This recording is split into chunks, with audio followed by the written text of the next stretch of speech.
Let's catch up now with Nationals MP Anne Webster. She's the member for Mallee, joins us from Canberra on Budget Day. Thanks for joining us, Anne. I want to ask you first off about your community, obviously near the Sunraysia area, the Murray River area of northern Victoria. What's the latest on the flood risk in your neck of the woods?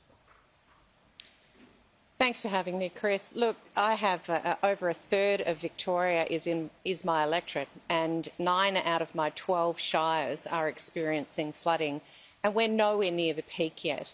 So we've had houses going under, we've had sporting pavilions going under, we've had businesses washed out, and that's just starting, really, for the next few weeks. Yeah, so are you getting all the assistance you need at the moment, even given that, of course, you've got weeks of this ahead? Yeah, look, I've been in touch with Murray Watt's office and Jacqueline Symon's office. The Minister, Murray Watt, has been really helpful, I've got to say, and I'm really, really happy to have his support to ensure that our communities who are suffering can access the funding supports that they can. I'm in constant contact with my LGAs, the mayors and the CEOs to ensure that the people across Mallee have the supports that they need. But we've got to remember, Chris, that 2011 isn't that long ago, and I was in Charlton the other day, which is still got serious flooding going on, and some older women were there. They've experienced the 2011 flooding, and they wouldn't leave, though it was an evacuate order, because of the anxiety and what they termed PTSD from that experience. Now, all of our emergency services have clearly learned from that experience and are providing really solid support for the communities going forward. So I am really pleased about that. All right, good to hear. We do need people taking those warnings, evacuation warnings, seriously.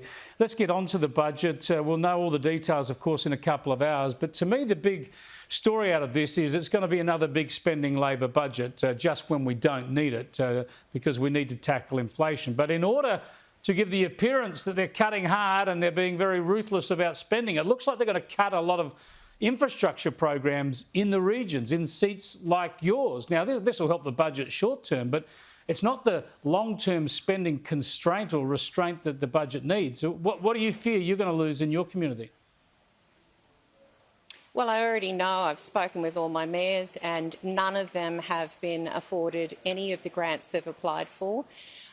This is a travesty for regional communities who contribute so much to the GDP and who are not invested in adequately, and for the Labor government to pour in $2.2 billion for the Premier of Victoria's election ambitions, I think is appalling. Yeah, and I think the trouble with it is that these pretty savage cuts in the regions are there for spin more than anything, because overall the budget's going to spend too much. Is that what you worry about with inflation out of control?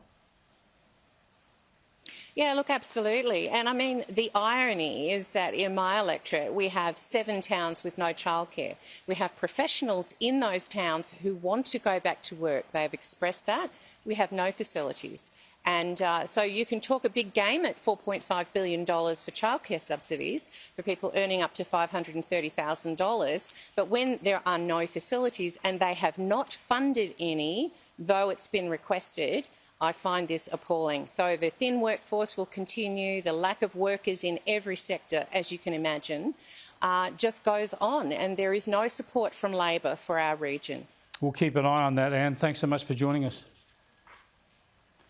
Thanks, Chris. Anne Webster there live in Canberra. She's the Nationals member for the Victorian seat of Mallee.